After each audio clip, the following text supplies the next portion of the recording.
La niebla descendía sobre las calles adoquinadas de Bilbao como un velo espeso y húmedo aquella madrugada del 14 de marzo de 1964. El aire olía a hierro oxidado y mar salado, una mezcla característica de una ciudad que respiraba a través de sus fábricas y del puerto. Las farolas titilaban como si vacilaran entre la luz y la oscuridad, proyectando sombras alargadas que parecían moverse por cuenta propia. A esa hora, solo se oían los pasos distantes de algún trabajador madrugador y el murmullo constante del Nervión, que arrastraba consigo el reflejo tembloroso de las luces del puente. Era una noche en la que algo parecía observar desde los rincones, algo que aún nadie podía nombrar. En un pequeño piso del barrio de Santuchu, una joven llamada Elena Aguirre se preparaba para dormir. Tenía 18 años y una manera de mirar el mundo que desarmaba a cualquiera, ojos grandes, llenos de curiosidad, y un gesto sereno, como si su mente estuviera siempre viajando más allá de lo visible. Elena trabajaba por las mañanas en una librería del casco viejo, y por las tardes ayudaba a su madre en una pequeña sastrería. Su padre, un hombre silencioso y de pocas sonrisas, había sido minero antes de enfermar por el polvo del carbón. La vida no era fácil, pero Elena tenía sueños, y eso bastaba para iluminar los días grises. Elena solía escribir en un cuaderno azul, de tapas gastadas, donde anotaba pensamientos, frases de libros y canciones que escuchaba en la radio. Ese cuaderno era su refugio, su mundo secreto. En las últimas semanas, había empezado a escribir sobre un hombre al que decía ver siempre al otro lado del puente de San Antón. No sabía su nombre, pero decía que sus ojos parecían recordar algo que yo todavía no he vivido. Sus amigas se reían de aquella historia, pero en el fondo, algo en la manera en que Elena lo contaba hacía que las risas se apagaran pronto. La Bilbao de 1964 era un lugar de contrastes. Mientras las fábricas no dejaban de rugir y el progreso industrial llenaba los bolsillos de unos pocos, en los barrios obreros se respiraba cansancio. Sin embargo, las noches estaban vivas, con bares donde sonaban guitarras y risas que trataban de vencer al silencio impuesto por los tiempos. Elena amaba caminar al anochecer, observando las luces reflejadas en el agua y escuchando el sonido lejano de un acordeón. Era su manera de sentirse libre. El 12 de marzo, 2 días antes de su desaparición, Elena fue vista por última vez en la Plaza Nueva, conversando con un hombre de abrigo oscuro. Algunos testigos dirían más tarde que era extranjero, quizá francés o italiano, por su acento. Otros aseguraron que ella parecía tranquila, incluso sonriente. Nadie sospechó que aquella sería la última vez que alguien vería a Elena con vida. A la mañana siguiente, su cama estaba intacta, el cuaderno azul abierto sobre la mesa y su abrigo colgado junto a la puerta. No había señales de lucha, ni carta, ni explicación. La noticia del desaparecimiento de Elena Aguirre se extendió como fuego entre los barrios. La madre, desconsolada, recorrió las calles mostrando su fotografía, una muchacha de rostro sereno, con el cabello recogido y una bufanda de lana. La policía no tardó en iniciar una investigación, aunque en aquella época las desapariciones de mujeres jóvenes rara vez recibían la atención debida. Algunos decían que se habría ido por amor, otros que habría sido raptada. Pero quienes la conocían sabían que Elena jamás se marcharía sin dejar una palabra. Los periódicos locales dedicaron apenas un pequeño recuadro a la noticia, perdido entre anuncios de relojes y automóviles. Sin embargo, para quienes vivían cerca del río, la historia adquirió un tono casi mítico. Algunos decían haber visto su silueta caminando bajo la lluvia, otros aseguraban haber escuchado su voz entre los ecos del puerto. La desaparición de Elena no solo trajo miedo, sino una sensación de que algo más oscuro se movía bajo la superficie de la ciudad. Los amigos de Elena recordaban su risa como una melodía suave, y muchos afirmaban que en sus últimos días parecía distraída, como si presintiera algo. Su mejor amiga, Teresa, confesó años después que Elena le había contado que alguien la seguía. «No me mira como un desconocido», le dijo, «me mira como si me esperara desde hace mucho». Nadie tomó en serio aquellas palabras hasta que fue demasiado tarde. Mientras la familia pegaba carteles con su rostro, la ciudad continuaba su ritmo habitual. Las fábricas seguían soltando humo, los trenes silbaban y el río seguía arrastrando sus secretos. Pero algo había cambiado. Los vecinos hablaban en voz baja, las madres acompañaban a sus hijas al trabajo, y los hombres del puerto decían que las noches estaban más frías desde que Elena desapareció. Algunos juraban haber visto una sombra femenina en los muelles, vestida de blanco, mirando el agua. Si te apasionan este tipo de historias donde el misterio se entrelaza con la vida cotidiana, no olvides suscribirte al canal para seguir descubriendo los secretos de los casos más inquietantes de nuestra historia. Porque esta es solo la primera parte del enigma de Elena Aguirre, la joven que se desvaneció entre la niebla de Bilbao. Durante los primeros días de la investigación, la policía local se mostró indecisa. Revisaron el apartamento de Elena varias veces, sin encontrar nada que pudiera considerarse evidencia sólida. Todo estaba en orden, la cama sin deshacer, los zapatos perfectamente alineados, el cuaderno azul con una página arrancada. Esa hoja perdida se convirtió en una obsesión para los agentes. ¿Qué había escrito allí? ¿A quién iba dirigida? Nadie lo sabía, pero la ausencia de esa única página parecía gritar más fuerte que todas las demás. La madre de Elena, María Aguirre, insistía en que su hija no se habría ido por voluntad propia. Cada mañana se sentaba junto a la ventana, esperando verla doblar la esquina, con la esperanza de que todo fuera un malentendido. El padre, en cambio, guardaba silencio.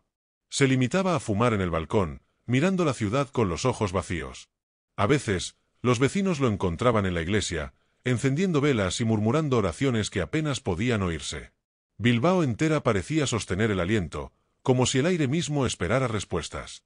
Una tarde, un joven llamado Iñaki Mendizábal, compañero de trabajo de Elena en la librería, se presentó en la comisaría con una declaración inquietante. Afirmó haber recibido una carta anónima el día posterior al desaparecimiento. En ella, alguien le pedía que dejara de buscar en los cajones equivocados. La caligrafía era firme, masculina, y no contenía firma ni dirección. Cuando los agentes preguntaron si había mostrado la carta a alguien más, Iñaki respondió que no. A la mañana siguiente, la carta había desaparecido de su casa. Dijo que tal vez la había perdido, pero su mirada temblaba. Con el pasar de los días, los rumores se multiplicaron. Algunos aseguraban que Elena había sido vista subiendo a un coche negro cerca del puente de San Antón. Otros decían que la habían escuchado discutir con un hombre en la librería días antes. Un pescador del puerto afirmó haber hallado una bufanda parecida a la suya en la orilla, empapada y con un hilo rojo atado a un extremo.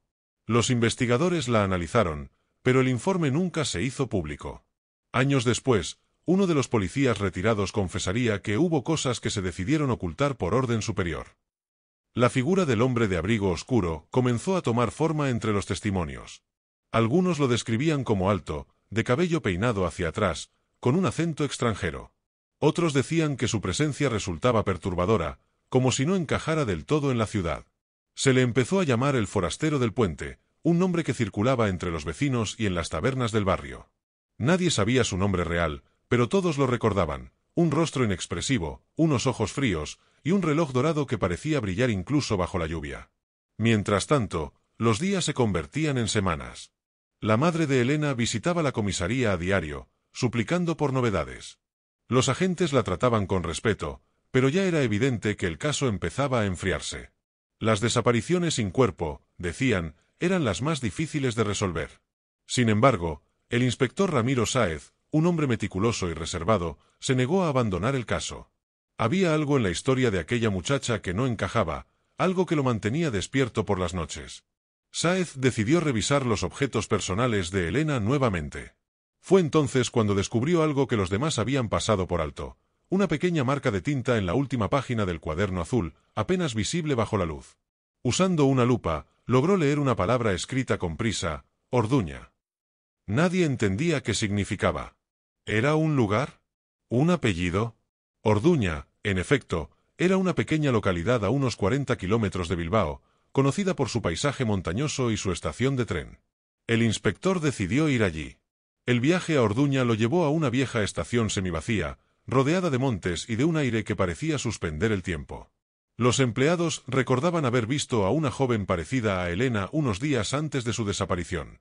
Viajaba sola, llevaba un abrigo gris y una maleta pequeña. Preguntó por un tren que no existía, contó uno de los trabajadores. Dijo que alguien la esperaba. Nadie supo a quién se refería. De regreso a Bilbao, el inspector Sáez empezó a sospechar que el caso estaba relacionado con algo más grande. Había nombres que no aparecían en los informes, testigos que cambiaban su versión y una sensación constante de que alguien vigilaba la investigación. Esa noche, al revisar los expedientes, descubrió que el hombre de abrigo oscuro había sido visto en la ciudad semanas antes del desaparecimiento, vinculado a un grupo de empresarios que operaban cerca del puerto. Uno de ellos, un tal Alfredo Basseur, había sido investigado por tráfico ilegal de mercancías. El nombre Basseur resonó en la mente del inspector. Francés, comerciante de importaciones, solía hospedarse en el Hotel Carlton cuando visitaba Bilbao. Sáez solicitó los registros y confirmó que, efectivamente, Vasseur había estado allí entre el 10 y el 14 de marzo de 1964. La misma fecha del desaparecimiento de Elena. Pero lo más inquietante era que el hombre había dejado la ciudad justo al día siguiente, sin dejar dirección ni aviso. Cuando el inspector pidió su fotografía, el recepcionista describió a un hombre alto, elegante y con un reloj dorado. El mismo forastero del puente. Si te intriga descubrir cómo este misterioso extranjero podría estar relacionado con la desaparición de Elena Aguirre, suscríbete al canal para no perderte la siguiente parte de esta investigación que mantuvo a toda una ciudad en vilo durante años. El inspector Sáez decidió seguir el rastro de Alfredo Vasseur. Con ayuda de la embajada francesa, descubrió que el hombre había sido un comerciante de obras de arte antes de dedicarse a las importaciones. Tenía reputación de ser encantador, inteligente y peligroso. Su nombre aparecía en varios informes antiguos vinculados a contrabando y desapariciones en Burdeos y Marsella, aunque nunca había sido condenado. Era un fantasma con dinero y contactos. Lo que más perturbó al inspector fue descubrir que Vasseur había alquilado un pequeño almacén junto al puerto de Bilbao, a escasos metros del río Nervión. Cuando Sáez visitó el lugar, encontró un edificio abandonado, con olor a humedad y madera podrida. Los vecinos decían que por las noches se veían luces en el interior, pero nadie se atrevía a acercarse. Con una linterna en mano, el inspector recorrió el lugar hasta encontrar una puerta con cerradura rota. Dentro, el suelo estaba cubierto de polvo y cajas viejas, pero en una esquina había algo que no encajaba, un zapato de mujer, de cuero marrón, cubierto por una fina capa de tierra. Al lado, un mechón de cabello largo, rubio oscuro. Sáez lo recogió con cuidado. En su mente, el rostro de Elena volvió con una nitidez dolorosa. El análisis forense confirmó que el cabello pertenecía a Elena Aguirre. Aquello transformó oficialmente su caso de desaparición en una investigación por homicidio. Sin embargo, no había cuerpo, ni testigos, ni pruebas suficientes para acusar a nadie. El nombre de Vasseur fue incluido en el informe como sospechoso de interés, pero la falta de jurisdicción internacional y la escasez de pruebas hicieron que el caso quedara estancado. Sáez, frustrado, juró no dejarlo dormir. La madre de Elena, al enterarse, cayó enferma. Pasaba las noches sentada frente a la ventana, esperando un milagro que nunca llegaba. El inspector comenzó a recibir llamadas anónimas. Una voz grave, distorsionada, le decía, no busque más en el puerto. Ella ya está en paz. Cada vez que colgaba, el silencio parecía más pesado. Una noche, Sáez encontró un sobre deslizado bajo su puerta. Dentro había una fotografía en blanco y negro, Elena, sentada en un banco, sonriendo. A su lado, un hombre de perfil. La imagen estaba cortada, pero se distinguía claramente un reloj dorado en la muñeca. En el reverso, alguien había escrito con tinta azul, Bilbao no olvida. La tensión se extendió por la ciudad. Los periódicos empezaron a publicar teorías, algunas sensacionalistas, otras absurdas. Se hablaba de sectas, de redes de tráfico humano, de venganzas personales. Pero lo más inquietante era el silencio de la policía. La gente empezaba a sospechar que alguien con poder estaba deteniendo la investigación. El inspector Sáez empezó a notar que lo seguían. En los cafés, sentía miradas fijas, en las calles, pasos que coincidían con los suyos. Aún así, continuó buscando. Sabía que la verdad estaba en algún lugar entre el agua y el hierro de Bilbao. Una tarde, recibió una pista anónima. Un marinero aseguraba haber visto a Vasseur en el puerto una noche después del desaparecimiento. Iba acompañado de dos hombres y cargaban un gran baúl en una embarcación pequeña. Cuando Sáez preguntó si recordaba el nombre del barco, el marinero dijo que se llamaba Luna del Norte. Aquella misma embarcación había zarpado rumbo a Burdeos al amanecer del 15 de marzo. El inspector contactó con las autoridades francesas, pero el barco nunca llegó a su destino. Desapareció en algún punto del Golfo de Vizcaya, sin dejar rastro. A pesar del paso del tiempo, los vecinos continuaban recordando a Elena. Algunos aseguraban que, durante las noches de tormenta, el sonido del viento en el puerto parecía decir su nombre. Otros, más supersticiosos, afirmaban que el espíritu de la joven vagaba por los muelles, buscando justicia. La historia de Elena Aguirre se convirtió en leyenda local, un relato susurrado en tabernas, contado a los niños para que no salieran solos al anochecer. Pero para el inspector Sáez, aquello no era un mito, era una deuda pendiente. Años más tarde, en 1968, Sáez recibió una carta con matasellos de París. Dentro, una nota breve escrita en español, la verdad duerme en las aguas de Orduña. El inspector viajó de inmediato hasta allí. Siguiendo la pista, llegó a un viejo caserío abandonado cerca de la estación, donde encontró una caja metálica enterrada bajo el suelo. Dentro había recortes de periódicos, una medalla religiosa y la página arrancada del cuaderno azul de Elena. En ella, solo 3 palabras: él sabe todo. Aquello cambió el rumbo de la investigación para siempre. Sáez comprendió que alguien más, además de Vasseur, estaba implicado. Alguien que conocía bien a Elena, alguien cercano. Revisó las cartas y los archivos nuevamente, hasta que un detalle olvidado llamó su atención. El joven Iñaki Mendizábal, el amigo que había recibido la carta anónima, había trabajado también como asistente en el almacén alquilado por Vasseur. Ninguno de los informes iniciales lo mencionaba. ¿Por qué había ocultado ese vínculo? ¿Qué papel jugaba realmente en la desaparición? Esa noche, mientras observaba las luces del puente reflejadas en el agua, el inspector sintió que el caso se estaba cerrando sobre sí mismo, como un círculo perfecto. 2 hombres, una joven, una ciudad que guardaba secretos en cada rincón. Pero todavía faltaba lo más importante: la verdad. Si este misterio te está atrapando tanto como al inspector Sáez, no olvides suscribirte al canal para acompañarnos en las siguientes partes, donde desentrañaremos los secretos más profundos de la desaparición de Elena Aguirre. El inspector Sáez citó a Iñaki Mendizábal para interrogarlo nuevamente. El joven había envejecido prematuramente, con ojeras marcadas y una mirada vacía. Cuando entró en la comisaría, sus manos temblaban. Sáez lo observó con calma, dejando que el silencio pesara sobre la habitación. Finalmente, colocó sobre la mesa la página arrancada del cuaderno azul. ¿La reconoce?, preguntó. Iñaki la miró y, tras un largo instante, asintió. Ella la escribió delante de mí, murmuró. Estaba asustada, decía que alguien la vigilaba, que cada vez que cruzaba el puente lo veía a él esperándola. Sáez se inclinó hacia adelante. Hablamos de Alfredo Vasseur. Iñaki negó lentamente con la cabeza. No. Él era solo el principio. Vasseur no la conocía hasta que yo se la presenté. Las palabras cayeron como un golpe. ¿Tú la presentaste?, repitió el inspector. Iñaki bajó la mirada. Sí. Él buscaba una traductora. Yo pensé que sería una oportunidad para ella. No sabía lo que iba a pasar. Su voz se quebró. Sáez comprendió que el joven ocultaba más de lo que decía. El interrogatorio se prolongó durante horas. Iñaki confesó que Vasseur organizaba reuniones secretas en el almacén del puerto, donde se hablaba en francés y se intercambiaban documentos que él no entendía. Una noche, Elena lo acompañó para ayudar con la traducción. Fue la última vez que la vio. Cuando se marchó con él, pensé que regresaría, dijo, pero a la mañana siguiente, el almacén estaba vacío. El inspector, con los puños cerrados, comprendió que esa noche marcó el fin de la inocencia de todos los involucrados.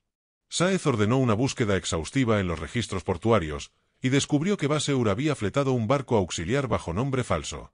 El destino: Burdeos. En la lista de embarque figuraban varios objetos de arte y material técnico. Lo inquietante era que uno de los documentos estaba firmado por un funcionario local, Andrés Goiri, responsable de aduanas.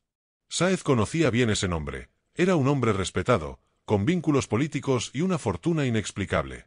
Si Goiri había colaborado con Vasseur, aquello implicaba corrupción en niveles más altos. El inspector sabía que tocar ese asunto era peligroso. Bilbao en los años 60 era una ciudad de jerarquías rígidas y silencios comprados. Pero el recuerdo de la joven desaparecida lo empujaba a seguir. Visitó a Goiri en su despacho, bajo la excusa de una revisión rutinaria. El hombre lo recibió con amabilidad forzada, un cigarro entre los labios y una sonrisa que no llegaba a los ojos. «Inspector Sáez, ¿aún con ese viejo caso? Debería dejar descansar a los muertos». Sáez respondió con voz firme: «No descansaré hasta saber dónde está». Esa misma noche, el inspector encontró su automóvil con los neumáticos rajados y un mensaje escrito en el parabrisas: «Cierra el caso o el río hablará por ti». El mensaje estaba escrito con la misma tinta azul que en la nota encontrada en Orduña. Sáez entendió que alguien lo vigilaba de cerca. Decidió trasladar los archivos del caso a un lugar seguro, lejos de la comisaría, y continuar la investigación por su cuenta. Era una lucha desigual, pero ya no se trataba solo de justicia, era cuestión de honor. A medida que el otoño caía sobre Bilbao, la ciudad se teñía de un gris melancólico. La lluvia parecía perpetua, y el río, más turbio que nunca. En medio de esa atmósfera, Sáez siguió la pista de Goiri hasta una finca en las afueras, donde supuestamente almacenaba objetos de contrabando. Entró una noche, armado solo con una linterna y su determinación. En el sótano halló un conjunto de baúles cubiertos con lonas. Al levantar una de ellas, encontró fotografías, pasaportes falsos, joyas y un pañuelo bordado con las iniciales EA. El corazón del inspector se aceleró. No cabía duda, Elena había estado allí. De repente, oyó pasos detrás de él. Cuando se giró, Goiri estaba en la puerta, apuntándolo con un revólver. «No debió venir, Sáez», dijo con voz calma. «Usted no entiende en qué se ha metido. Esto va más allá de una chica desaparecida». Pero el inspector no retrocedió. Esa chica tenía un nombre, una familia y una vida. Y usted ayudó a borrarla. Un disparo retumbó en la oscuridad. Sáez cayó al suelo, con un ardor en el brazo. La bala solo lo rozó, pero Goiri aprovechó para huir. Afuera, la lluvia golpeaba con furia, y el sonido del río parecía gritar venganza. El inspector sobrevivió, pero el ataque dejó claro que estaba tocando fibras peligrosas. Desde ese día, su investigación se volvió personal. Cada noche, revisaba las notas de Elena, su caligrafía, sus sueños anotados. En una de las páginas mencionaba una palabra que hasta entonces había pasado desapercibida: Caravaggio. Consultando archivos, Sáez descubrió que Vasseur traficaba con falsificaciones de obras de arte, y que uno de los envíos sospechosos tenía como destino París. Todo indicaba que Elena había descubierto la verdad, y por eso, fue silenciada. Esa revelación encendió una nueva llama en el corazón del inspector. Ya no era solo un crimen, era una red internacional de corrupción y muerte. Elena había sido testigo involuntaria de algo que podía destruir a hombres poderosos. Y alguien, desde las sombras, seguía cuidando que su historia no saliera a la luz. Pero Sáez sabía que la justicia tarda, aunque llega. Y juró que el Río de Bilbao no se llevaría este secreto para siempre. El invierno de 1968 cayó sobre Bilbao con una crudeza que parecía reflejar el propio estado del alma del inspector Sáez. Las calles estaban cubiertas de una fina capa de escarcha, y el aire del puerto olía a sal y petróleo. Sáez pasaba las noches encerrado en su oficina improvisada, con los informes apilados en la mesa y el sonido del reloj marcando un ritmo obsesivo. Cada vez que cerraba los ojos, veía el rostro de Elena. En sus sueños, ella lo miraba desde el otro lado del puente, sonriendo con una tristeza que le helaba la sangre. Sabía que no podría descansar hasta llevar a los culpables ante la justicia. Poco después del intento de asesinato, Sáez recibió una carta enviada desde Francia. Venía firmada con las iniciales AV y contenía una dirección en Burdeos. La nota decía: «No fue mi intención. Yo solo cumplía órdenes». Aquella carta cambió todo. El inspector supo que Alfredo Vasseur seguía vivo y que, por alguna razón, quería hablar. A través de un contacto en la policía francesa, organizó una cita secreta en un café del barrio de Saint-Pierre. La reunión se fijó para el 3 de enero de 1969. Sáez viajó con una sensación amarga. Sabía que podía ser una trampa, pero también era su única oportunidad. El café estaba casi vacío cuando llegó. Vasseur lo esperaba en una mesa junto a la ventana, con un abrigo oscuro y el mismo reloj dorado en la muñeca. Había envejecido, pero su mirada seguía siendo impenetrable. «Inspector Sáez», dijo con una voz suave, «veo que aún persigue fantasmas». Sáez lo observó con frialdad. «No son fantasmas, son los restos de una joven a la que usted ayudó a desaparecer». Vasseur sonrió, sin ironía. «Yo no la maté. Pero sé quién lo hizo». Aquellas palabras hicieron que el aire se volviera denso. «Entonces dígame quién», exigió Sáez. «No aquí», respondió el francés. «Hay ojos en todas partes». Esa misma noche, se reunieron en los muelles del Garona. Vasseur le contó que trabajaba para una red de contrabando dirigida desde Bilbao por Andrés Goiri, el funcionario de aduanas. Elena había descubierto la falsificación de un cargamento de arte y había amenazado con denunciarlo. «Goiri se asustó», dijo Vasseur. «Ordenó que la hicieran desaparecer. Yo debía encargarme, pero no pude hacerlo. Ella me recordaba a mi hija». Sáez lo escuchaba con el corazón acelerado. «¿Qué hizo entonces?», preguntó. «La llevé a Orduña», respondió Vasseur. «Pensaba esconderla, pero alguien llegó antes que yo». Vasseur afirmó que al regresar al caserío de Orduña, encontró señales de lucha y sangre en el suelo.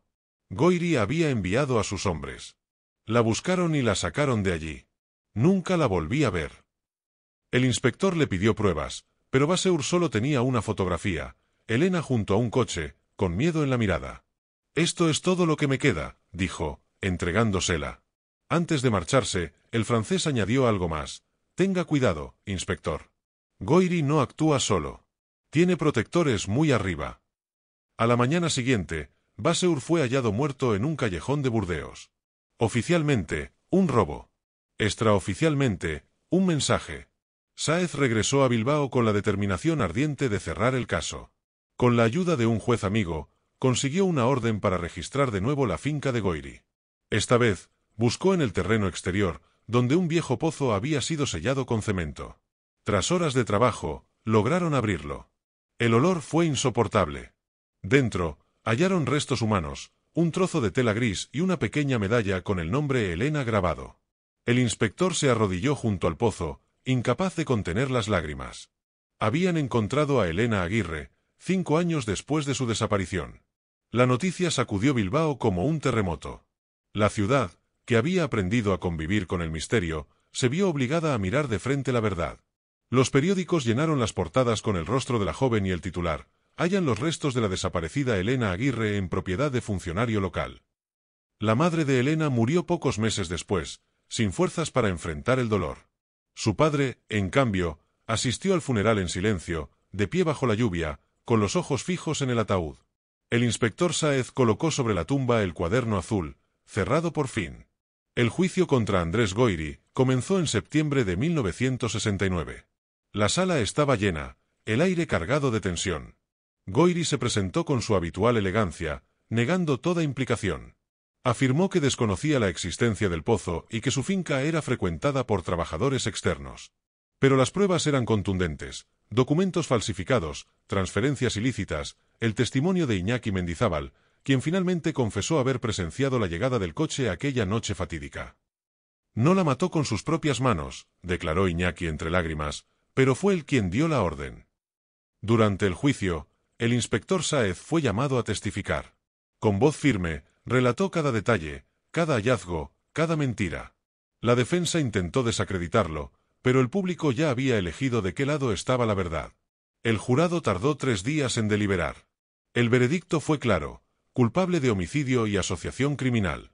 Goiri fue condenado a cadena perpetua, aunque muchos sospechaban que otros implicados, más poderosos, habían quedado fuera del alcance de la justicia. Cuando escuchó la sentencia, el inspector solo murmuró: «Elena, ya puedes descansar». Bilbao respiró un silencio distinto después del juicio. El caso Aguirre marcó un antes y un después en la historia de la ciudad. Se habló de corrupción, de valentía y del precio de la verdad. Pero para Sáez, la paz nunca fue completa. A menudo visitaba el puente de San Antón, donde todo había comenzado, y observaba el reflejo de las luces sobre el río. A veces creía ver, por un instante, una silueta femenina que lo miraba desde el otro lado, como agradeciendo en silencio. Y él respondía con una leve inclinación de cabeza, sabiendo que los muertos, cuando se les hace justicia, dejan de gritar.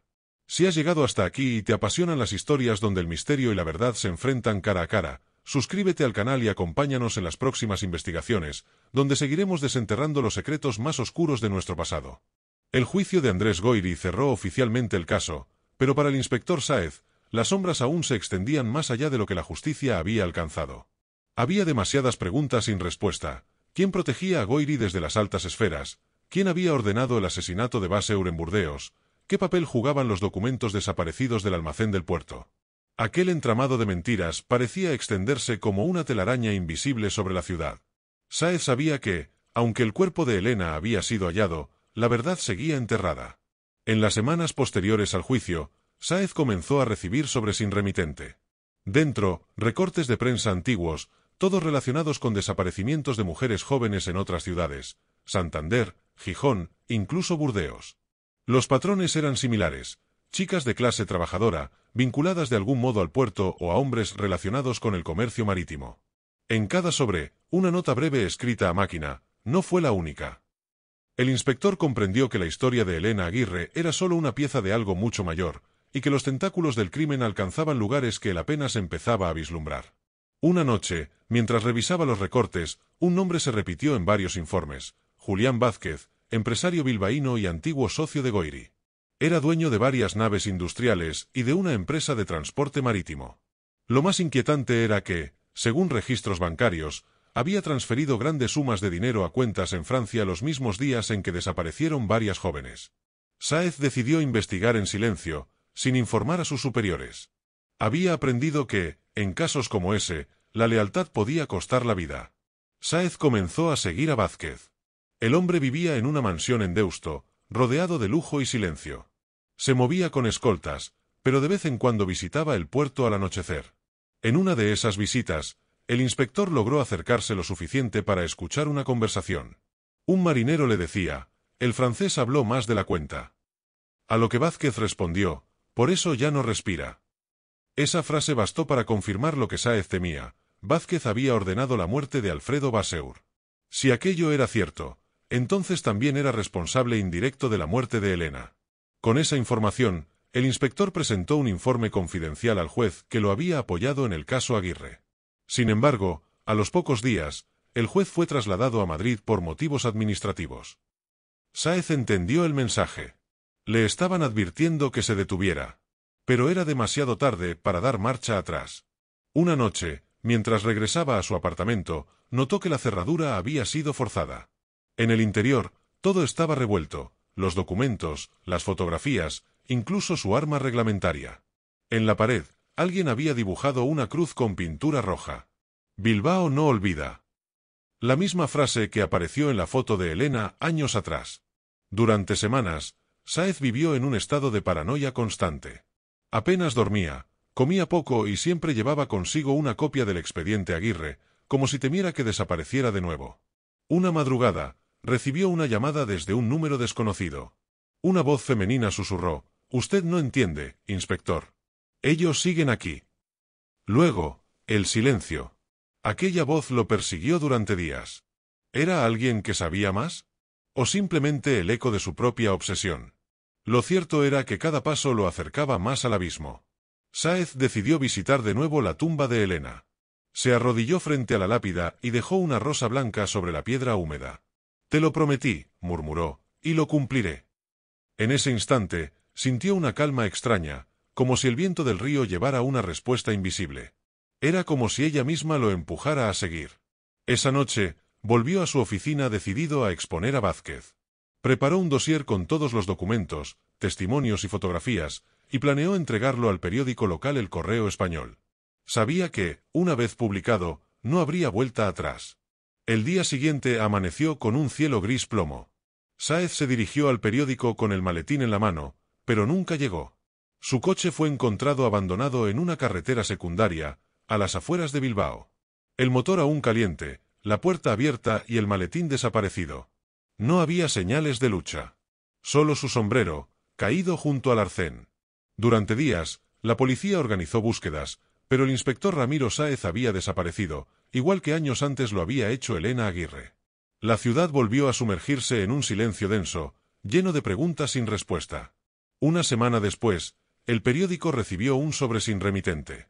Dentro, un sobre manchado de humedad, con una sola fotografía: el inspector Sáez frente al río, de espaldas, mirando el puente de San Antón.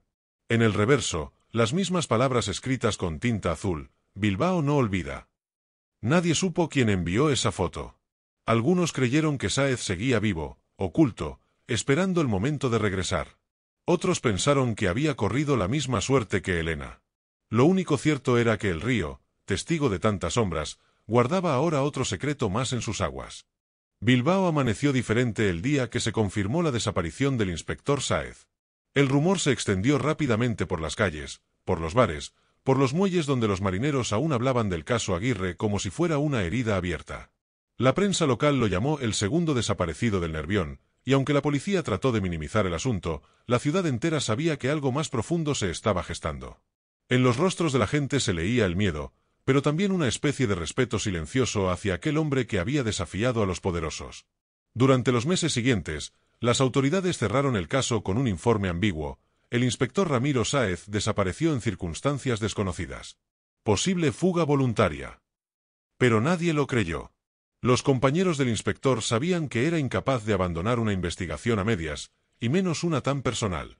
Los rumores se multiplicaron. Algunos decían que había sido asesinado por orden de Julián Vázquez, otros, que había huido al extranjero con los archivos del caso. Lo cierto era que su rastro se perdió, como si la niebla de Bilbao lo hubiera tragado. Años después, en 1973, una tormenta azotó la ciudad con una violencia pocas veces vista. El río Nervión creció hasta desbordarse, arrastrando todo a su paso. Entre los escombros que quedaron al retirarse el agua, un niño encontró un maletín metálico oxidado. Dentro había documentos ilegibles por la humedad, algunas fotografías en blanco y negro, y un cuaderno con las iniciales RS grabadas a fuego. Los expertos confirmaron que pertenecía al inspector Sáez. Lo más inquietante fue lo que contenía en su última página, una frase escrita con tinta azul. El mismo que mató a Elena sigue libre. Ese hallazgo reavivó el interés público. El periodista Manuel de la Fuente, joven reportero del Correo Español, decidió reabrir la investigación por su cuenta. Revisó los viejos archivos, entrevistó a testigos olvidados y recorrió los lugares donde Elena y Sáez habían estado. En uno de sus reportajes, escribió: «Bilbao es una ciudad que no olvida. Pero el río guarda sus verdades bajo el lodo». A medida que Manuel se adentraba en el caso, comenzó a notar los mismos signos que había sufrido Sáez: llamadas nocturnas, cartas anónimas y una sensación constante de ser observado. En sus investigaciones, Manuel descubrió que Julián Vázquez había expandido su imperio empresarial tras la muerte de Goyri. Su compañía, Naviera Cantábrica, controlaba gran parte del comercio marítimo del norte de España. Los rumores sobre tráfico ilegal persistían, pero ningún tribunal lograba probar nada. Vázquez vivía recluido en su mansión de Deusto, protegido por influencias políticas y por el miedo general. Pero había algo que nadie sabía: su esposa, Isabel Goyri, era la sobrina del funcionario condenado, Andrés Goyri. La red se cerraba de nuevo. Manuel consiguió infiltrarse como empleado temporal en una de las naves de la empresa. Lo que encontró allí lo dejó helado. En una habitación oculta tras una pared falsa, había decenas de cajas numeradas y documentos sellados con el sello de aduanas de 1964, el mismo año del caso Aguirre. Dentro de una de ellas halló una pequeña figura religiosa, cubierta de polvo. En la base, grabadas apenas visibles, estaban las letras EA. El periodista comprendió que aquel almacén había sido usado por la misma red que se llevó a Elena. Y que Vázquez, lejos de detenerse, había continuado operando durante años. Esa misma noche, Manuel contactó con un antiguo comisario retirado que había sido amigo de Sáez. El hombre, ya enfermo, lo recibió en su casa y le entregó un sobrecerrado.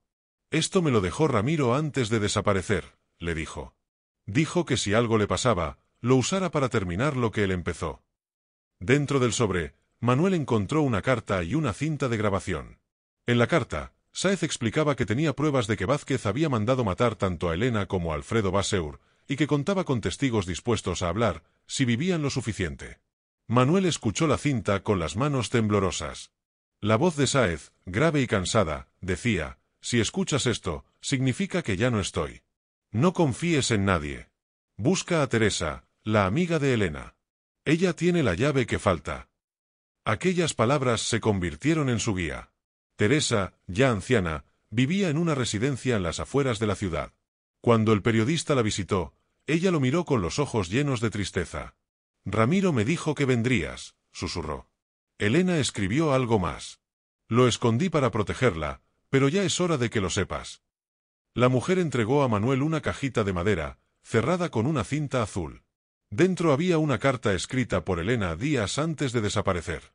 En ella, la joven contaba sus sospechas sobre Goyri, Vázquez y el almacén del puerto.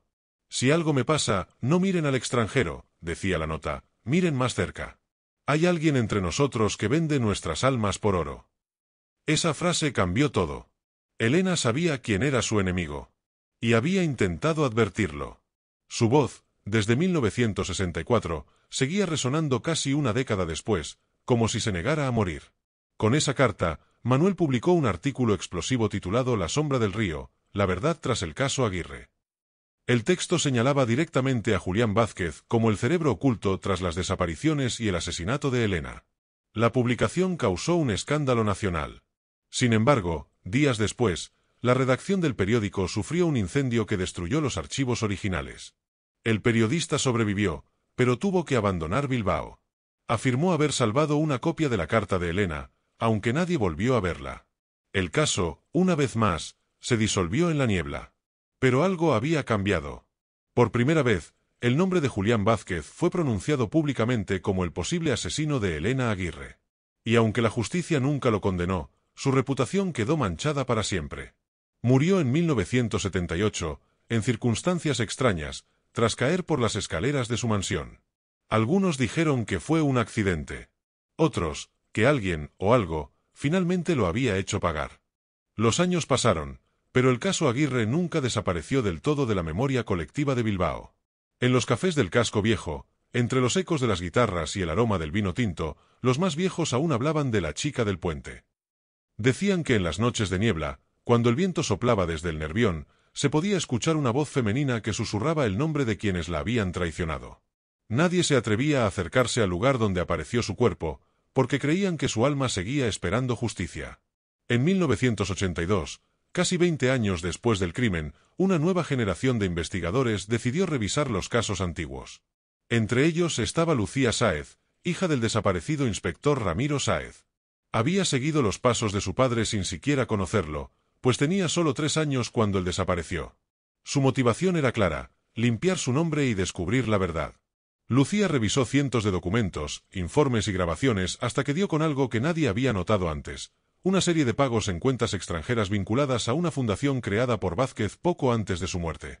La fundación, supuestamente benéfica, financiaba obras religiosas y escuelas rurales. Pero Lucía descubrió que en realidad había sido usada para lavar dinero procedente del contrabando de obras de arte robadas durante la posguerra.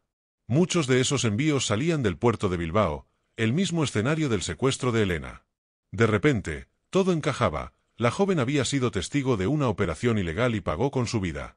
Su desaparición fue solo la fachada de un crimen mucho más grande, un engranaje de corrupción que había contaminado incluso a los tribunales. Lucía decidió visitar la vieja mansión de Vázquez, ahora abandonada. El aire dentro estaba impregnado de humedad y polvo. Las paredes cubiertas de moho conservaban, sin embargo, el eco del lujo pasado. En el despacho principal, entre los restos de muebles y papeles podridos, encontró un armario empotrado que parecía cerrado desde hacía décadas. Con ayuda de un cerrajero, lo abrió. Dentro había varias cajas metálicas, y entre ellas, un diario. En la portada se leía: Jotub 1964. El corazón de Lucía comenzó a latir con fuerza. Podía sentir que estaba a punto de enfrentar la verdad que su padre había perseguido hasta el final. El diario de Julián Vázquez contenía notas detalladas de sus negocios, nombres de socios, fechas y códigos. Pero lo más impactante estaba en las últimas páginas. Allí, con una caligrafía temblorosa, escribió: ella lo vio todo. No tuve opción. Si hablaba, se acababa todo. Ramiro se acercó demasiado. No puedo permitir que Bilbao caiga. Esa confesión equivalía a una admisión de culpa. El hombre que por años había negado toda relación con el caso Aguirre reconocía, en sus últimas líneas, haber ordenado su muerte. Lucía rompió a llorar. Había esperado toda su vida ese momento, pero la justicia llegaba tarde. Esa misma noche, Lucía llevó el diario a la comisaría central.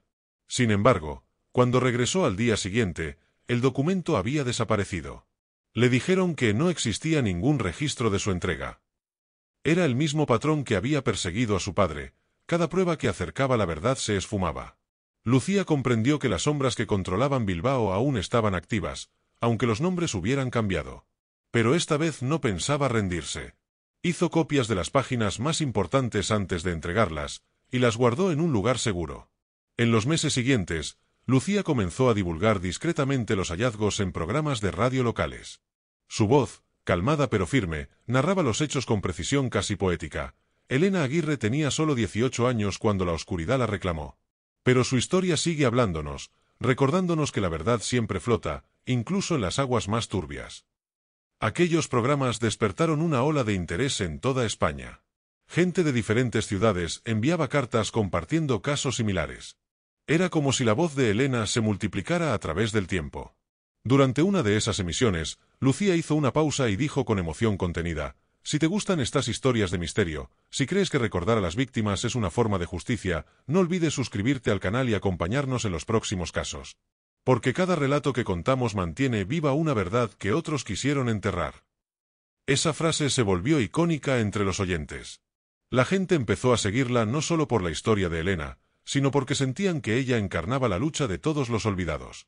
Un año después, en 1983, Lucía recibió una llamada anónima. Una voz masculina, ronca y pausada, dijo: «Sé dónde está lo que buscas». Le dio una dirección en las afueras de la ciudad, cerca de un viejo astillero abandonado.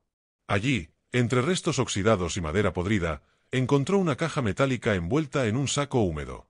Dentro, un carrete de película y una nota, grabado en la noche del 14 de marzo de 1964.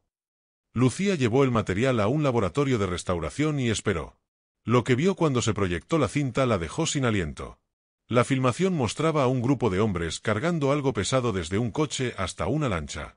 Aunque la imagen era borrosa, uno de los rostros era inconfundible: Julián Vázquez. Junto a él, dos marineros y un tercero que parecía dirigir la operación. Y, envuelto en una manta, el cuerpo inerte de una joven con cabello oscuro. En la esquina del fotograma, un reloj de la torre del puerto marcaba las 2:47 de la madrugada. Era la prueba visual del crimen. Lucía comprendió que su padre había estado a punto de descubrir esa cinta antes de desaparecer.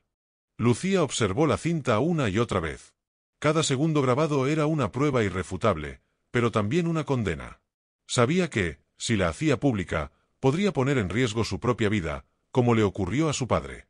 Sin embargo, su decisión ya estaba tomada. Contactó a un periodista de confianza del diario de Ya, quien aceptó ayudarla a difundir el material. Planeaban emitir un reportaje especial titulado La Noche del Río, la verdad final sobre el caso Aguirre. Pero, antes de que pudieran hacerlo, comenzaron a suceder cosas extrañas: seguimientos, llamadas sin voz, y un coche estacionado permanentemente frente a su casa. Una noche, mientras editaba el audio de la cinta, Lucía notó algo inquietante. Entre los sonidos del río y el viento, se escuchaba una voz lejana, un murmullo casi imperceptible. Subió el volumen, ajustó las frecuencias, y entonces oyó claramente una frase: «Corre, Elena». Era una voz masculina, cargada de pánico. Luego, otro sonido, un golpe seco, un chapoteo. Aquello le heló la sangre. Era la grabación del momento exacto en que Elena fue arrojada al agua. Y esa voz no era la de Vázquez. Era de alguien más, alguien que estaba presente pero no había sido identificado. Lucía llevó el audio a un experto forense que, tras varios análisis, confirmó algo inesperado: la voz pertenecía al inspector Ramiro Sáez.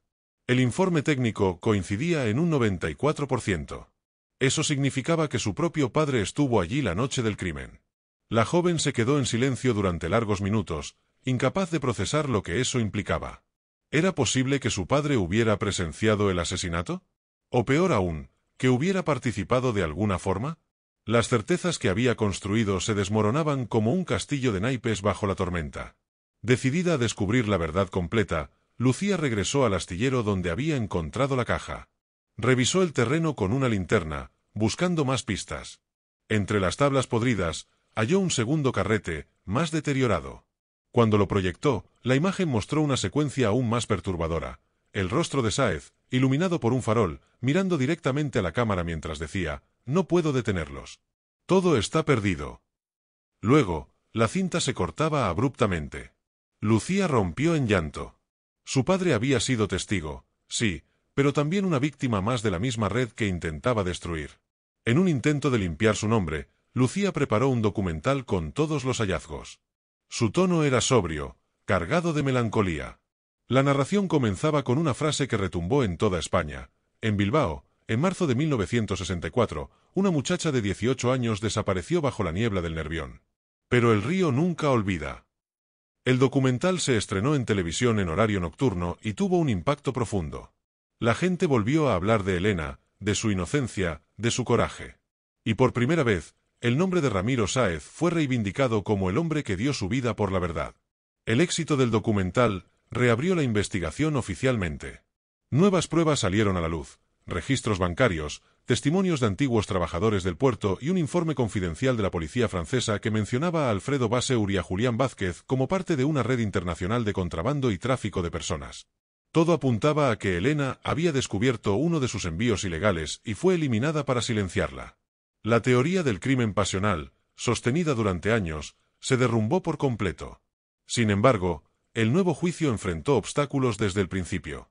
Muchos de los implicados ya habían muerto o desaparecido. Las pruebas materiales estaban deterioradas y los testigos temían hablar. Aún así, el tribunal aceptó la cinta de vídeo como evidencia oficial. En la sala, cuando se proyectó el momento en que el cuerpo de Elena era cargado hacia la lancha, el silencio fue absoluto. Algunos miembros del jurado lloraron. Al terminar, la jueza pronunció una frase que resonó como un eco histórico. Aunque la justicia haya tardado 20 años, el alma de esta ciudad descansa hoy un poco más en paz. La emisión del juicio se convirtió en un evento nacional. La historia de Elena Aguirre se transformó en un símbolo de resistencia, de memoria y de dignidad. En las calles de Bilbao, comenzaron a aparecer murales con su rostro, acompañado de las palabras «La verdad flota». Los jóvenes que no habían nacido cuando ocurrió el crimen conocieron su historia gracias a Lucía. En entrevistas, ella repetía con voz firme: «No fue solo mi padre quien buscó justicia. Fue Elena misma, desde el otro lado, quien nunca dejó de hablar». En uno de los episodios finales de su serie documental, Lucía hizo una pausa antes de cerrar el capítulo. Mirando directamente a cámara, dijo: «Si has llegado hasta aquí, si te conmueven las historias que nos recuerdan que la verdad puede ser más poderosa que el tiempo, suscríbete al canal. Porque cada semana seguimos desenterrando casos que merecen ser contados, como el de Elena, que nos enseñó que la oscuridad no vence cuando alguien sigue contando la historia». Esa invitación se convirtió en una promesa compartida entre ella y su audiencia. Pero incluso después del veredicto, algunas preguntas persistieron. ¿Quién filmó la cinta? ¿Por qué estaba el inspector Sáez presente aquella noche? ¿Y quién colocó la caja en el astillero tantos años después? Lucía sabía que el caso, aunque cerrado oficialmente, guardaba aún secretos en las profundidades del río. A veces soñaba con la voz de su padre, susurrando desde la niebla: «Sigue buscando, hija. Todavía no has visto todo». Y en esos sueños, Elena también aparecía, de pie sobre el puente, con la mirada perdida en el agua, como si esperara el amanecer. Pasaron meses desde el juicio. La ciudad pareció recobrar una calma extraña, como si el eco del caso Aguirre hubiera limpiado parte de la oscuridad que la envolvía desde hacía décadas. Sin embargo, para Lucía, el silencio no era paz. Era advertencia. Había logrado que la justicia reconociera la verdad sobre la muerte de Elena y el sacrificio de su padre, pero sentía que aún había piezas sueltas. En las noches, revisaba los viejos informes y las cartas de Sáez una y otra vez, buscando un detalle, una pista que explicara quién había filmado la cinta. Aquella cámara era el ojo de un testigo oculto. Una tarde lluviosa de septiembre, recibió un sobre sin remitente. Dentro, una sola fotografía, un grupo de hombres en uniforme frente a un barco, fechada en 1963. Entre ellos, reconoció el rostro de su padre, y a su lado, un hombre alto, de mirada gélida, que no aparecía en ningún registro: Capitán Eusebio Larrínaga. En el reverso de la foto, alguien había escrito con letra apretada: «Él grabó todo». Lucía sintió un escalofrío recorrerle la espalda. Larrínaga había sido jefe de seguridad del puerto en los años del crimen, y misteriosamente, había desaparecido en 1965, sin dejar rastro. Intrigada, comenzó a investigar su pasado. Descubrió que Larrínaga había trabajado como enlace entre empresarios navieros y las autoridades locales, y que era conocido por su carácter implacable. Algunos lo recordaban como un hombre solitario, amante de la fotografía y del cine. De hecho, se decía que tenía la costumbre de filmar sus operaciones para controlar a los suyos. Esa obsesión por registrar todo coincidía con la existencia del carrete encontrado en el astillero. Si él grabó la escena del crimen, ¿por qué guardó la cinta durante tantos años? ¿Y por qué decidir revelarla después de muerto? Lucía siguió el rastro de su última dirección conocida, una casa de campo en las afueras de Getxo. El lugar estaba abandonado, cubierto de maleza, pero aún se conservaban restos de cámaras antiguas, rollos de película y documentos deteriorados por la humedad. En un cajón oxidado, halló una libreta con el nombre E. Larrínaga. Las primeras páginas estaban llenas de anotaciones técnicas, pero en las últimas escribió algo que cambió todo: «Lo grabé para protegerme, pero no pude vivir con ello. Ellos me obligaron». Vázquez dio la orden, pero Sáez intentó salvarla. Llegó tarde. Elena ya estaba muerta. La revelación fue devastadora. Lucía comprendió que su padre no había participado en el asesinato, había intentado detenerlo. Esa voz en la cinta, cuando gritaba «Corre, Elena», era su desesperado intento por impedir lo inevitable. Y Larrínaga, al filmar el hecho, había sellado su propia condena. Probablemente, tras el crimen, lo obligaron a esconder el material bajo amenaza. Pero con los años, la culpa lo llevó a dejar pistas para que alguien, quizás Lucía, sin saberlo, encontrara la verdad. Era como si cada generación hubiera heredado la tarea de desenterrar un pedazo del pasado.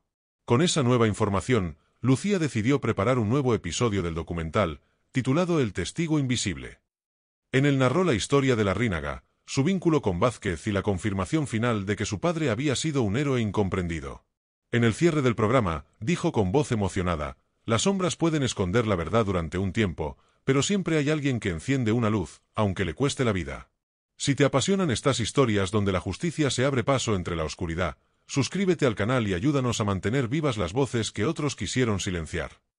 Fue su tercer llamado a la audiencia, una mezcla de gratitud y resistencia. El programa causó un impacto aún mayor que el anterior. La prensa internacional se hizo eco del caso, y Lucía fue invitada a conferencias y universidades para hablar sobre periodismo de memoria. En cada presentación, mostraba la imagen de Elena junto a la de su padre, diciendo: «Dos almas unidas por el mismo río». Para muchos, su historia se convirtió en un recordatorio de que la verdad no se borra, solo se adormece. Sin embargo, entre los elogios y la fama, Lucía no dejaba de sentir una presencia constante, como si alguien la observara desde la distancia, igual que antes habían vigilado a Sáez. Una madrugada, al salir del estudio de grabación, encontró una carta pegada en el parabrisas de su coche. No tenía remitente. Decía: «El caso Aguirre no terminó. Busca en la torre del puerto». Esa frase era casi idéntica a las que había recibido su padre en los años 60. El corazón de Lucía latía con fuerza. Decidió seguir la pista. Al llegar a la torre, el viento del mar la golpeó con un frío cortante. Subió los escalones metálicos, que crujían bajo su peso, hasta llegar al último nivel. Allí, en un rincón oscuro, había una caja de madera.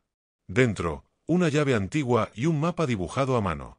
El mapa mostraba el trazado subterráneo del puerto de Bilbao, con una marca en rojo sobre un punto específico: el depósito de agua vieja, cerrado desde 1950.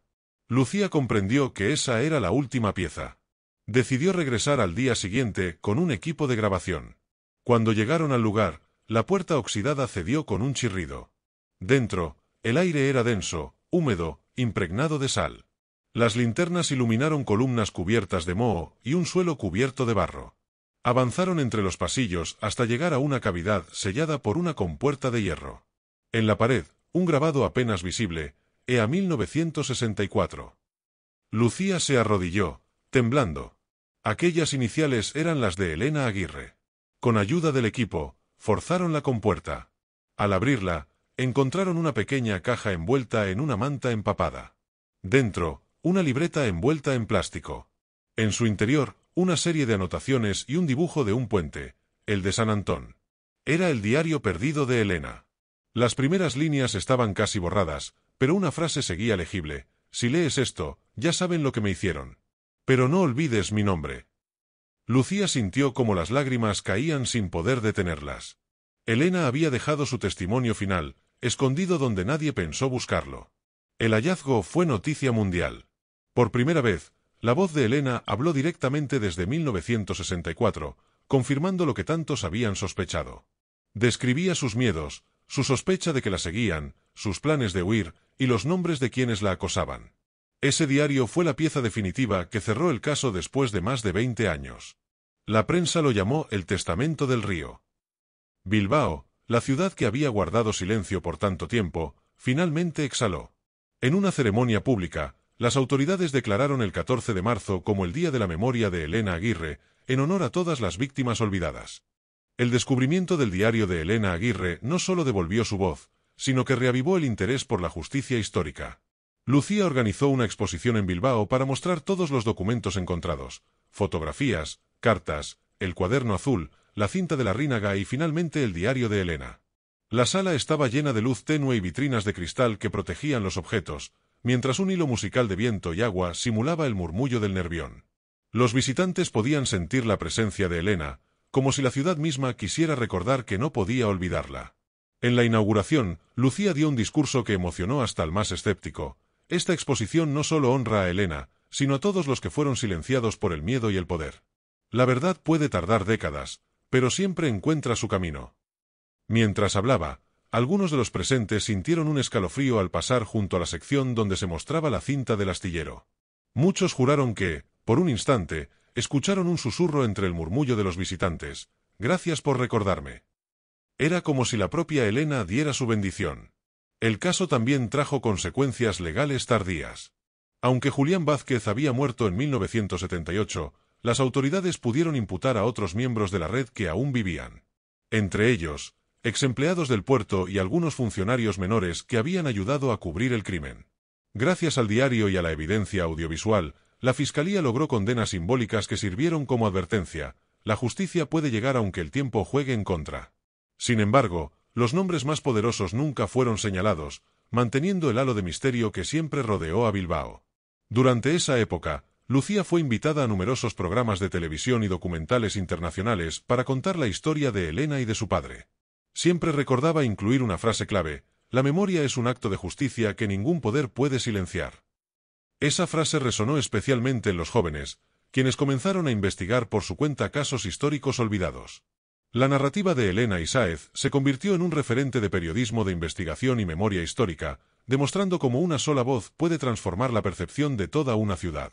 Pese a la fama y el reconocimiento, Lucía nunca dejó de sentir la amenaza latente de quienes habían protegido a Vázquez.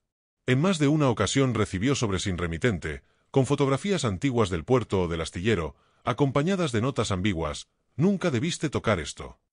Cada vez que esto sucedía, Lucía recordaba las advertencias a su padre en los años 60. Sin embargo, cada intento de intimidarla solo reforzaba su convicción de que Elena merecía ser escuchada. La ciudad debía conocer la verdad, por dolorosa que fuera. En una de esas noches de vigilancia, Lucía decidió regresar al puente de San Antón, donde todo comenzó. Caminó sobre las piedras mojadas, escuchando el agua golpear los pilares y el viento arrastrar hojas secas. Cerró los ojos y por un instante creyó escuchar la risa suave de Elena, acompañada de un murmullo que decía: «No todo está perdido». Allí, frente al Nervión, comprendió que la historia de Elena no era solo un caso de crimen, sino un testimonio de resiliencia, de memoria y de lucha contra la impunidad. La ciudad y sus habitantes finalmente empezaban a reconciliarse con ese pasado oscuro. Lucía también encontró un viejo cuaderno que su padre había escrito antes de desaparecer. Contenía notas de su investigación, observaciones personales y una lista de nombres que todavía podían tener relevancia en la red de Vázquez. Entre ellos aparecía uno que había pasado desapercibido: Ramiro Ortega, un hombre que trabajaba como conductor de los envíos clandestinos. Sáez lo había identificado como clave, pero nunca tuvo tiempo de atraparlo. Ahora, casi 2 décadas después, Lucía sabía que debía encontrarlo para cerrar el círculo. La búsqueda de Ortega la llevó a pequeñas aldeas cercanas a Bilbao. Allí, entre la niebla y los caminos de piedra, encontró testimonios de antiguos vecinos que recordaban un hombre callado, de mirada esquiva, que desapareció repentinamente en 1969. Lucía comprendió que la mayoría de los implicados habían intentado borrar su rastro. Pero con cada documento, cada diario y cada grabación, la red se deshacía lentamente. Cada descubrimiento era un triunfo sobre el tiempo y la impunidad, aunque también un recordatorio de cuán cruel había sido aquel periodo para Elena y todos los que trataron de protegerla. Entre los hallazgos más importantes estaba una carta que Vázquez había escrito a un socio en 1964, poco después de la desaparición de Elena. En ella, mencionaba que todo estaba bajo control y que cualquier investigación debía ser desviada mediante contactos políticos y favores a funcionarios del puerto. Esa carta se convirtió en la prueba definitiva para vincular al resto de los colaboradores de la red con la desaparición de Elena. Aunque Vázquez ya había muerto, la historia lo señalaba como el cerebro de la operación, y su legado de corrupción quedaba al descubierto para siempre. Lucía, consciente de la importancia de preservar la memoria, decidió publicar una versión completa del diario de Elena y los documentos de Sáez en un archivo digital accesible para investigadores y ciudadanos.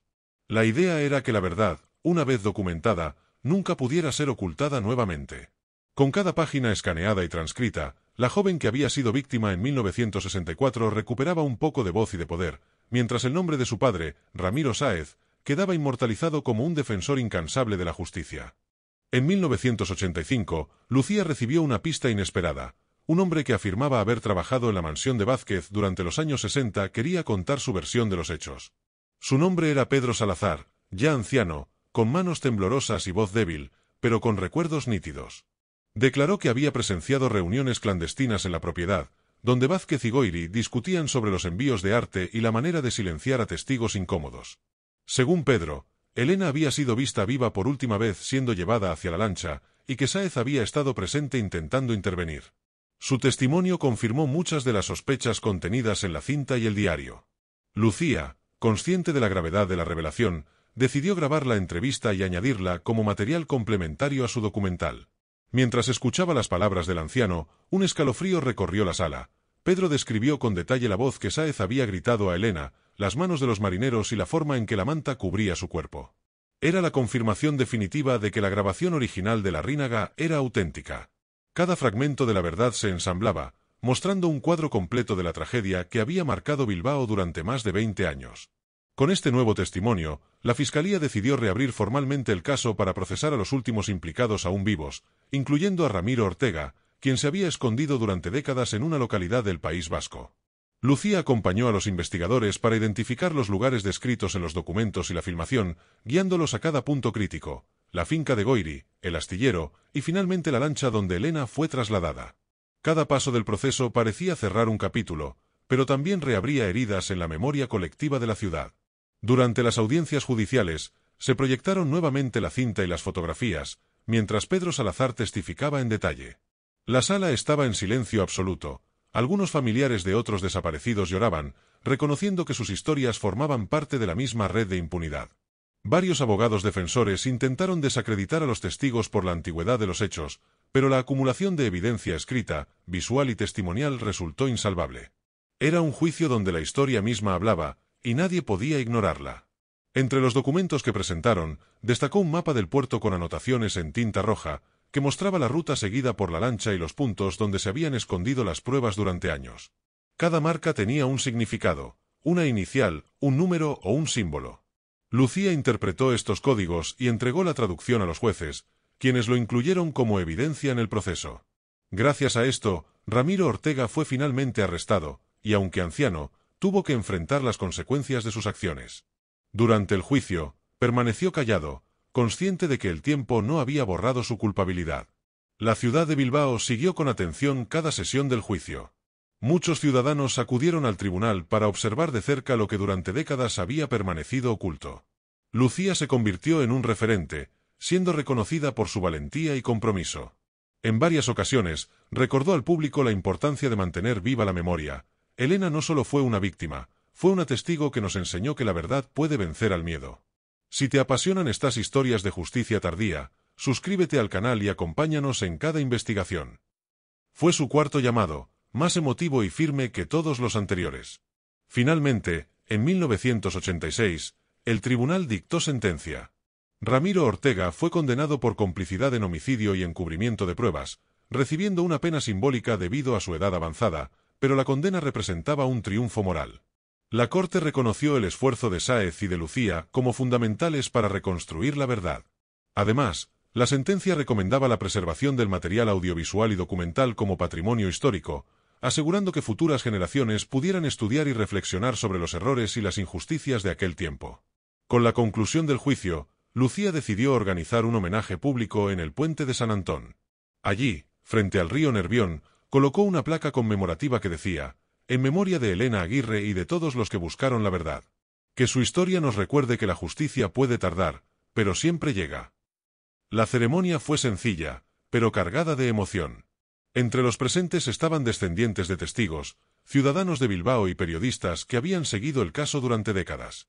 Todos sintieron la presencia de Elena, como si su espíritu finalmente pudiera descansar. Tras la ceremonia, Lucía regresó a su oficina y revisó nuevamente la libreta azul de Sáez y el diario de Elena. Cada página le contaba detalles que incluso las investigaciones judiciales no habían revelado por completo: pensamientos íntimos, miedos, sueños truncados. Allí comprendió que la historia de Elena no era solo un caso criminal, sino un testimonio de resiliencia y memoria histórica. Decidió publicar una versión íntegra, incluyendo mapas, fotos y transcripciones, bajo el título Elena Aguirre, la verdad que el río no olvidó, asegurando que su voz jamás sería silenciada. La publicación del libro y el documental finalizó lo que parecía ser un ciclo interminable de dolor y misterio. Lucía recibió cartas de personas de toda España que agradecían haber conocido la verdad de Elena y de Ramiro Sáez. Muchos comentaban que, a través de su trabajo, habían aprendido que la memoria es una herramienta poderosa contra la impunidad. La joven, ahora mujer adulta, sentía que la historia de su padre y de Elena había cumplido su propósito, transformar la tragedia en lección de justicia y resistencia. En Bilbao, el puente de San Antón se convirtió en un símbolo de la memoria y la lucha por la verdad. Cada 14 de marzo, se realizaban ceremonias silenciosas donde ciudadanos dejaban flores blancas, velas y cartas. Algunos hablaban de sentir una brisa fría que parecía susurrar el nombre de Elena, otros aseguraban ver, reflejado en el río, un rostro joven que los observaba. Era como si la ciudad misma reconociera que el dolor del pasado podía coexistir con la esperanza del presente. Lucía continuó investigando otros casos de desapariciones y crímenes sin resolver en el norte de España, inspirada por la fuerza de Elena y la valentía de su padre. Siempre llevaba consigo el cuaderno azul y el diario de Elena, recordando que cada evidencia tenía un valor incalculable, incluso décadas después. Cada investigación la conectaba con la ciudad, con sus sombras y con su historia, y le recordaba que la justicia no es solo legal, sino también moral. Un día, revisando antiguos archivos, Lucía descubrió un pequeño cuaderno que Sáez había escondido bajo el escritorio de su oficina. Contenía reflexiones, hipótesis y una frase que sobresalía por su claridad: la verdad puede estar bajo el agua, pero siempre sale a la luz. Esa frase resumía todo lo que había ocurrido: la desaparición, el asesinato, los encubrimientos y, finalmente, la revelación completa de los culpables. Lucía entendió que la perseverancia y la memoria son las armas más poderosas contra la injusticia. En los años siguientes, los descendientes de los implicados, aunque afectados por el escándalo, aceptaron públicamente que los hechos ocurrieron y que las acciones de sus antecesores no debían ser olvidadas. Algunos colaboraron con Lucía para asegurar que los archivos del caso Aguirre fueran preservados en museos y bibliotecas. Esto garantizó que futuras generaciones pudieran estudiar la historia sin depender de rumores o versiones manipuladas. Bilbao, de manera simbólica, abrazó la verdad como parte de su identidad.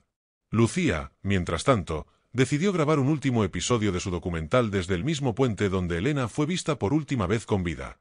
La cámara capturaba el reflejo del río al atardecer, y su voz narraba con emoción contenida: Elena Aguirre desapareció físicamente, pero nunca en la memoria. Su historia nos recuerda que enfrentar el miedo y buscar la justicia puede cambiar la vida de muchos, incluso décadas después. Esa grabación se convirtió en el cierre oficial de la serie y en un homenaje personal a su padre y a la joven que inspiró su lucha. Durante la proyección final del documental, Lucía hizo un último llamado al público: si te apasionan los misterios que desafían el tiempo y la injusticia, suscríbete al canal. Cada historia que contamos mantiene vivas las voces que otros quisieron silenciar. La memoria es nuestra responsabilidad. La sala se llenó de aplausos, pero también de silencio reverente, como si todos compartieran la solemnidad de una justicia finalmente cumplida. Años más tarde, historiadores y escritores comenzaron a referirse al caso Aguirre como un ejemplo de cómo la investigación cuidadosa, la documentación y la perseverancia pueden superar décadas de corrupción y miedo. La ciudad de Bilbao empezó a incluir la historia en programas educativos, explicando cómo un crimen de 1964 marcó la conciencia moral de toda una generación. Lucía se convirtió en mentora de jóvenes periodistas, enseñándoles que cada detalle, cada testimonio y cada documento pueden ser decisivos para reconstruir la verdad. Lucía visitó por última vez la tumba de Elena y la de su padre. Llevaba consigo la rosa blanca que siempre depositaba en su memoria. Se arrodilló y susurró: gracias por enseñarme que la verdad siempre encuentra su camino. Gracias por confiar en mí para contar tu historia. Por un momento, el viento del río Nervión trajo un murmullo suave, casi imperceptible, como si Elena y Ramiro le devolvieran su gratitud silenciosa. La ciudad parecía finalmente en paz. La historia de Elena Aguirre y Ramiro Sáez se convirtió en leyenda local, un recordatorio de que incluso los crímenes más oscuros pueden ser confrontados por quienes no temen buscar la verdad. Su legado inspiró movimientos de derechos humanos, programas de memoria histórica y nuevas investigaciones de casos sin resolver en España. La persistencia de Lucía garantizó que lo que sucedió en 1964 no sería olvidado, y que la voz de Elena resonaría por siempre, entre la niebla del río y las piedras del puente de San Antón. Finalmente, la última página del diario de Elena fue publicada con un mensaje escrito en tinta azul: si alguien encuentra estas palabras, recuerden que la esperanza y la justicia nunca mueren. Protejan la verdad, incluso cuando parece imposible. Con esas líneas, se cerró el caso, y se selló una historia que, aunque marcada por el dolor y la tragedia, demostró que la memoria y la justicia pueden prevalecer, incluso contra el tiempo, el poder y la impunidad.